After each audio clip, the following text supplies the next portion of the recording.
Hey everybody, and welcome to Let's Look at FTL, also known as FTL Faster Than Light.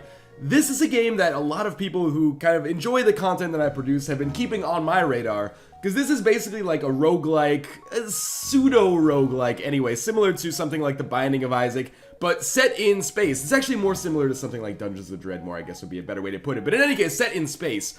The best way to show this off, and I just got my copy of this yesterday, it actually comes out on Steam and GOG.com this Friday, but I just got my copy yesterday and immediately sunk like 3 or 4 hours into it right away. This game is super fucking addictive and I'm basically in love with it right away. So we are going to start a new game. Again, this is similar to Binding of Isaac, Dungeons of Dreadmore style game, where new game doesn't mean like we're starting a new story campaign or anything like that. It's just every time you die, you start a new game afterwards and then try to complete the objectives as you go. So when we start here, this is our main infrastructure, or our main interface is maybe a better way to put it. So this is our spaceship, and I'm going to go over a brief tutorial here, because it's going to save me from actually doing it after we get into the game, and things might be a little bit more hectic. So this is our ship here, and our ship has 4 crew members as you can see, or 3 crew members as you can see. We've got Schultz, Luan T, and Oni. And I can't really see which one is which at this point. But in any case, your crew is extremely important because you need a crew member to fly the ship, obviously. And in case there's like fires or any of your systems like your engines or your oxygen or your weapons go down, your crew members need to be there to replace it. And also your crew members need to fight aliens that actually end up boarding your ship, which is something that happens with kind of alarming regularity sometimes. So that is our crew member setup. We also have our ship here, which is maybe good for me to go through a little bit of a tutorial on this. So we have various systems here. We have our, this is our piloting system, but let's start with our main system. So we have down here, all these icons represent a system on our ship that requires power. And our ship has an overall power output, which we can use to kind of like, I guess, divvy up that power to give it to these systems depending on what we want done. So we have our weapons here. That is represented by this room. We have our engines, which is represented by this room. We have our shields, which is represented by this room. Our oxygen, which keeps the ship, you know, breathable for our crew. Although some crew members from different species do not require oxygen, which is interesting. That room is here. Our med bay, in case crew gets sick or hurts, and that is here. And then we also have sensors, which is here. And this allows us to see, like, all the way through in our ship, or throughout our ship, and sometimes enemy ships as well. We have the door system, which is actually especially important because sometimes if there's a fire, you kind of want to smother it by opening like the airlocks and allowing the oxygen to kind of get sucked out. There's buttons that we can use to do this, which we'll see when we get in. And then the piloting system, which is not super important. There's also other ships that we can fly. I've only unlocked this other one right here. This is an NG cruiser. It's another ship, another species actually that we've unlocked. I haven't spent a lot of time with that though. But this seems like a very good basic ship for us to get started. We also have our weapons here. So we start with a Burst Laser 2 and an Artemis, which is basically just a missile launcher. Without further ado, let's actually just get started here. So the main way that you kind of progress through the game is via these text boxes that you see that come in front of you. Usually these will dictate to you what is going on in the star system that you just went to, but here it's just like an introduction. It's like you're carrying data that is vital to the remaining Federation fleet, and basically you're trying to avoid the rebels who are in pursuit of you. Kind of like the opposite of the start of Star Wars A New Hope, I guess. So, as we continue here, the game is paused, and basically the way that this game is going to work is, if I unpause it, our faster than light drive is going to be ready to jump here. So, if we jump now, we can choose where we want to go, and you can almost consider this like going to new rooms in The Binding of Isaac. So we can just see right now if we hover our mouse over them, these are both unvisited locations. You know what? Let's go to this one. And when we fly here, it's almost like a board game as well. You'll get new like conditions and new prompts when you go. Okay, so a pirate ship was lying in wait inside this asteroid field. It immediately moves into attack. So we are going to have to fight. We only have one option here. Sometimes you will have choices. We're going to have to fight this pirate ship. In addition, we also have these asteroids that are occasionally going to bust up our shields or hurt us. So I'm going to unpause, and then quickly pause again, and explain how the combat works. So on the very far left here, we have, by the way, combat happens in real time. It's not turn-based. On the left here, this is our overall ship power. So right now we have 2 power going to shields. I can like take that away if I wanted to, but I definitely do not want to. 1 power going to engine, 1 power going to oxygen, and 1 power going to our med bay. So this is our full power ship. So we definitely want to power up shields. Probably 1 for engine. We don't need 2 yet, although if we increase it 1, it will increase our chances to evade the shots, which can be important. Definitely want oxygen, probably want the med bay, and then we have 3 to power up our weapons. So let's charge up our Artemis, which is our missile launcher. Number of missiles remaining is not unlimited. That's actually listed up here, if you can see my mouse pointer. and our burst laser, which does not require missiles. It kind of has unlimited damage. So, and then we'll unpause, and these will start to charge up, and we will basically dictate our fight here. I'm also going to move some crew members. I'm going to move one crew member to the shield area, and one crew member to the weapon area, which allows them to perform a little bit better. So this drone is being a total asshole here. Now, by clicking on our weapon, we can now choose where we want to attack the enemy ship, and I'm going to attack their shields right off the bat. So that's going to take their shields down to orange, and now their shields are in red, which means that their shields are completely damaged. So now, just by using my burst laser, or I guess anything really, I should be able to do a ton of damage to the enemy ship. Wow, they are actually tearing me apart here fairly easily. We have fires, so let's open up our doors here. This is too hectic for... Oh, I can't open up my doors because my door system's fucked up. Oh, Lord.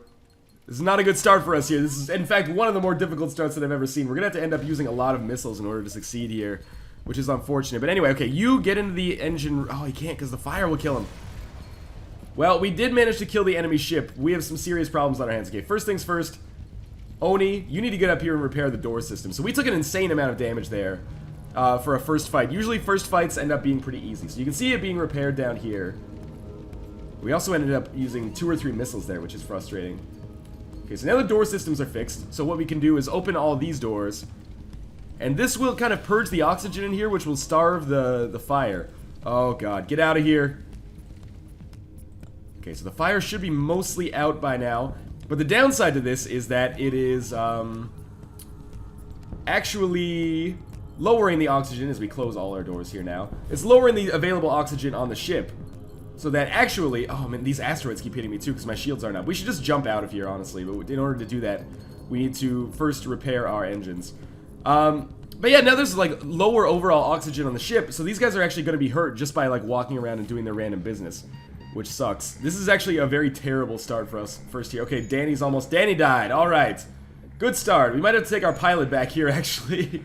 I really cannot express how bad this starting room was. Oh, we have 0% oxygen on the ship. So we are probably just going to die right off the bat here. Wow. So that's faster than life. Score of 65, by far the lowest score I've ever had, even in my first run. Let's restart here. So we can restart very quickly. Now this time could be equally dangerous because we're starting in a nebula. And nebulas usually disable your sensors, as you can see. So I can't really see what's going on my ship. But let's manage ourselves a little bit more beforehand here. Again, one in the shield room and one in the weapon room, which just increases... I'm not sure exactly what it increases about their effectiveness, but as you can see, like if we, well, I can send him to the engine room right now, but there is like a person kind of meter here, and when there's a person inside of the room, it fills it and makes them more effective. So let's jump here, let's get out of this nebula, maybe down to this spot right here, and hopefully we won't die immediately, because that was undoubtedly the hardest room I've ever come across. So again, kind of like a board game, every time we go to a new destination, we're going to get a new kind of condition for the room, and oftentimes we'll get some choice like this. So it's hard to see why, but this beacon is apparently a tourist destination. One of the ships at the small station is offering a deal, so I could trade 2 fuel for 5 missiles. You know what? Why not do that? I think that's a good trade. And that is all we have to do on this one. Now let's fly out to our next one. Made it past the first beacon, which is nice. The tangled wrecks of many ships wait in dormancy here. You see lights flicker on what looks like debris. A rebel scout bursts out of the wreckage. Now we're going to have a fight. This should be easier. So let's get started. We'll on pause. We will load up our weapons here. Or sorry, we'll pause and load up our weapons here. And I'm going to send Luan T to our weapons bay. And this should be an easier fight. Although this enemy actually has cloaking devices, as you can see. So I can't actually target it just yet. What I need to do is wait for my weapons to charge up, and then probably attack the enemy's cloaking device first off, although shields are important as well. Let's start with the cloaking device. Alright, and now, the overall health of your ship is not represented by like the redness from these individual segments. It's actually represented by the hull health, as you can see in the top left. So I didn't die from losing all of my hull health last time, although I probably would have eventually, just due to my shields being down and the asteroids hitting me. But that was a fairly easy fight, despite the fact that you usually don't run into cloakers that early. So the ship explodes, leaving behind a substantial collection of useful scrap materials. Fuel 1, missiles 2, and scrap 15. Let's talk about fuel and scrap, because I haven't talked about those so far. So fuel is what we use to make those jumps. Every time we do a faster-than-light jump, it takes 1 fuel. If we run out of fuel, we're stranded in the galaxy and we're going to die. The scrap is actually like our currency that we use to either buy things from stores that we come across or to upgrade our ship. So right now I could choose to upgrade our sensors maybe and see the enemy interior, or I could upgrade our overall power bars, which is probably what I'm going to do.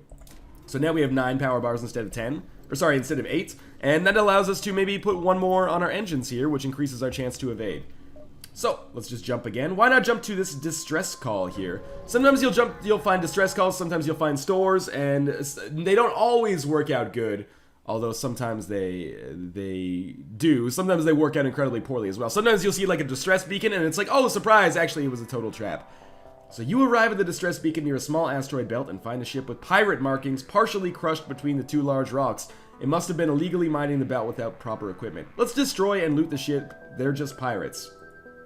So we get drone parts 1, scrap 15, we get a system repair drone, and 2 fuel as well.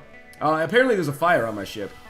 I don't know how that happened, but we can put it out here by just using the airlocks, hopefully. And when this goes out, which it should in a second or two here, we'll just close that up. And the pinkness or redness means that those rooms are a little bit low on oxygen, but the oxygen systems that we have will eventually refill it. So now we do have, if we go to our equipment, we have a system repair drone. But we do not have a drone system, if that makes any sense, so we can't actually deploy drones. Drones are the things you might have seen in the first fight. The enemy had a drone that just like followed us around and did damage to us and took down our shields. This is what this would be as well, but first we need a system to actually use drones. So let's activate one more power bar for ourselves. So we have 10 here. This will allow us to possibly power up more weapons as we move along. But anyway, let's continue jumping here. Oh great, we got an asteroid field and another combat, an energy bomber. This is probably going to go exactly the same as the last one, but I'm hoping that they don't have a drone, so maybe our shields will last a little bit longer. The way that shields work normally is that if you get hit once, it takes down your shields. Although this has like an energy shield, so you see this green bar here. I need to actually deactivate that before I can do substantial amounts of damage. So let's start by just shooting a missile in. We're going to target the enemy shields first, which will hopefully allow me to do more damage overall. Because you do more hull damage once you take down the enemy shields, as you might expect. So there, the shields are totally down. Now let's go straight for the weapons. Now you get a frantic message. Take everything we have, just don't kill us. So if we accept their offer, 5 missiles. That's really good. Drone parts 1, scrap 22, and weapon burst laser mark 3, or we will not accept surrender. You know what, this time, I rarely accept surrender because we're about to win here. But I will accept this because burst laser mark 3 seems awesome. So can we send our teammate in here to repair this area? Indeed we can. He's going to get a little low on health because there's low oxygen in here, but we can just take him to the med bay whenever necessary. And we should just jump out of here because we're still getting hit by asteroids. So let's jump to this next area here, where hopefully we won't get into a fight because our shields are broken. And of course we do end up getting into a fight here. Now we can't actually use this burst laser mark 3 yet, for reasons that I'll explain after this fight. But let's just fight for now, and then get on with it. Okay, so we have no system power because our weapon bay is a little bit hurt. Okay, let's fix our weapon bay first off, because that is going to be incredibly important for us. It's totally possible Luan T is going to die in like a missile strike or something here. But I don't want to fight this dude. Okay, I think the weapons are... the shields are fixed. That's a good sign. Now the weapons are fixed. We can power up our burst laser.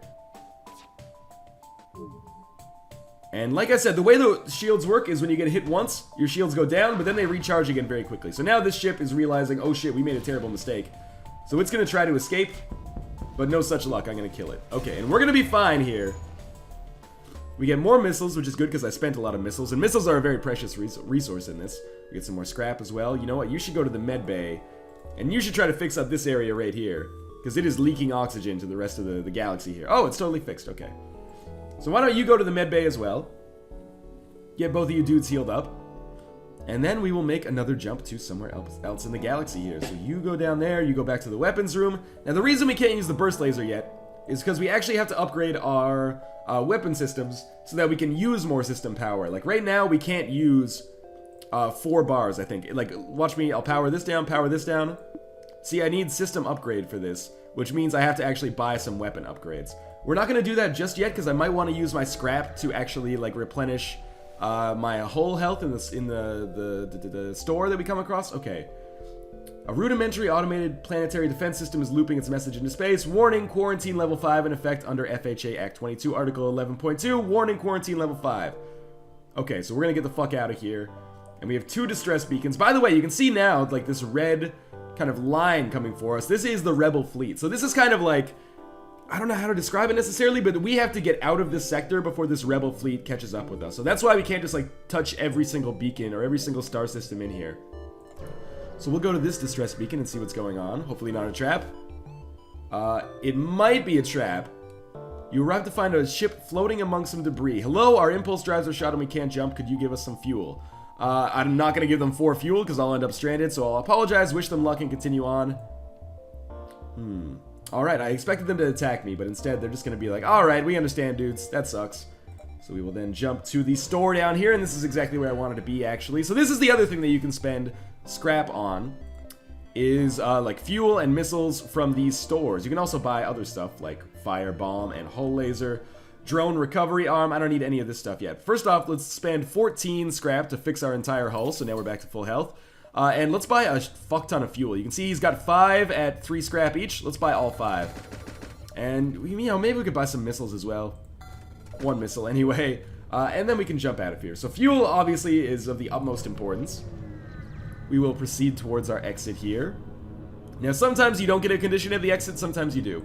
This time, we do. Debris from a forgotten battle still orbits from the gas giant in the system. Some of it might still be usable. 12 scrap, 1 drone parts, 2 missiles. Awesome. Now, we can go to this distress beacon, because we have time before the rebel fleet gets here, which is good.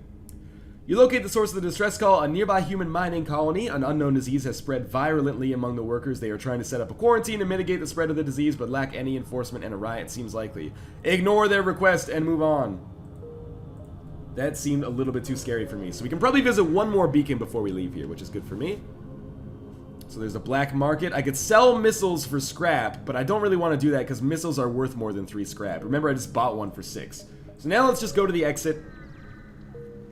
We should be able to jump to the next sector before the rebels get here, although it's going to be obviously close. And now we can choose, kind of like Star Fox 64 style, where do we want to go? We can go to this rebel-controlled sector, which is in red, or the civilian-controlled sector, which is in green. And you can see the paths that we can take from then on. Obviously, our final area down here at the very end is rebel-controlled. So we're going to go civilian, because it looks like we can go like civilian, civilian, civilian. Purples are nebulas, which are occasionally rough, but I'd rather go nebula than rebel-controlled sector most of the time. And this is just like entering a new floor in the Binding of Isaac. Enemies become more difficult, hazards become more difficult, but the rewards become greater as well. So there's no condition here. We can go to the store if we want to, but there's nothing really for us to buy, although I could really use some fuel, honestly. So let's try to gather up some scrap before we go to the store. Alright, so we can sell missiles for scrap again. I really don't want to do this. Instead, we will just continue onwards here. Our fuel is getting quite low. Okay. We can purchase fuel here. This is actually a much cheaper way to get fuel. Let's buy 6 fuel for 12 scrap. That is a pretty cheap discount, actually. And then we will move onwards. We can go into the nebula. The nebula actually slows down the pursuit of the rebel fleet, but it's more dangerous because you can end up in like electrical storms and stuff like that. So I'm going to avoid that. But we're still going to have to fight this rebel rigger here. So, again, they're powering up their FTL. So sometimes you'll have this before you fight an enemy. They'll be like, oh, this enemy feels like they have no chance. So they're just going to try to get away. But if they do get away, they're going to warn the fleet of our position, and they're going to advance on us more quickly. So what I'm going to do here, they have a drone, by the way, which will be a pain in the ass for my shields. But I'm going to charge up my Artemis and my burst lasers now that I have a ton of missiles. And instead of focusing on their shields, I'm going to focus on trying to take out their engines first. So I'm thinking maybe I'll drop this missile on their engine, which will keep them from getting away. And then I'll start attacking their shields with my burst laser. Yes, so their engine is going to be too damaged for them to probably make moves here. Then I hit them with the burst laser on the shields, which is going to mean that they have no shields. So all of my missiles and burst lasers should do full damage now. So let's just attack their weapons so that they can't do anything to us.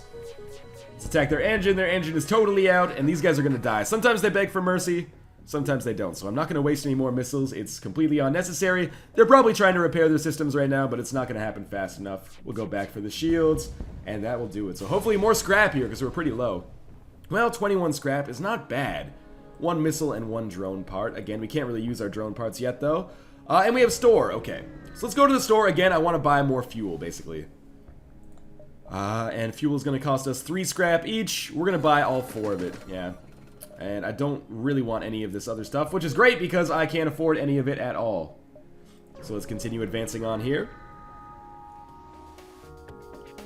Alright, so we have an automated rebel scout. These are usually fairly easy to take out. This one does not have a cloaking device, as you can see. But it does have this, like, radio device, which I'm not actually sure what that does. I guess this is maybe to radio back to the rebel fleet, so they'll find me more easily. Okay, so again, it is going to go straight for the FTL drive. Now, notice I can't see all of my rooms here. That is because we are in a nebula, so my sensors are broken. Just little things like that that you start to get used to the more and more you play the game. So this drone is a pain in the ass because it is going to take my shields down occasionally, probably.